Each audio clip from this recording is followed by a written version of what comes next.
I'm Jason, and tonight we're reading a real-life library book from a real-life library, the Oxford Dictionary of Nursery Rhymes, and this is a back and forth this nursery rhyme we're about to read is a back and forth, kind of like the Itsy Bitsy Spider or Jack and Jill, things like that, and in that ilk, I should say.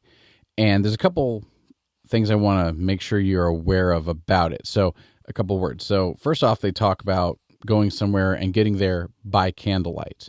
It's not saying, by the light of a candle.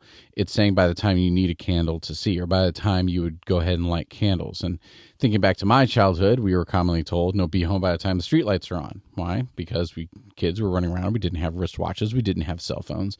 Nowadays, we say, be here by this time, be here by this time. And we have our calendars planned out to the 15 minutes or the 30 minutes. But, back in the 17, 16, 1800s, whenever this was first written, there wasn't that. It was be home by noon when the sun's high in the sky, be home by the time the sun gets below the horizon, things like that. So when they talk about, can I get there by candlelight?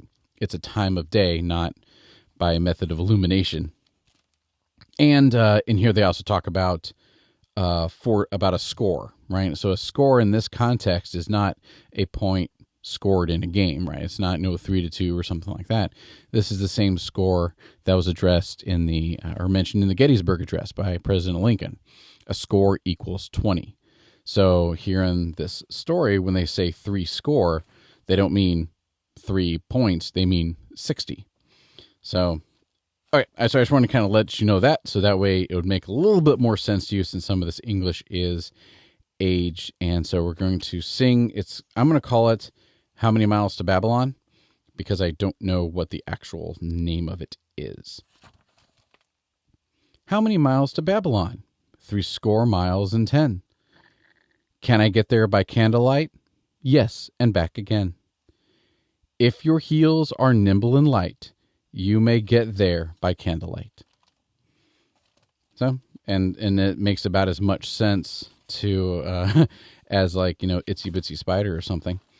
But here is another version of it, and this is Hails from Scotland, was credited as coming from Scotland in the 1600s.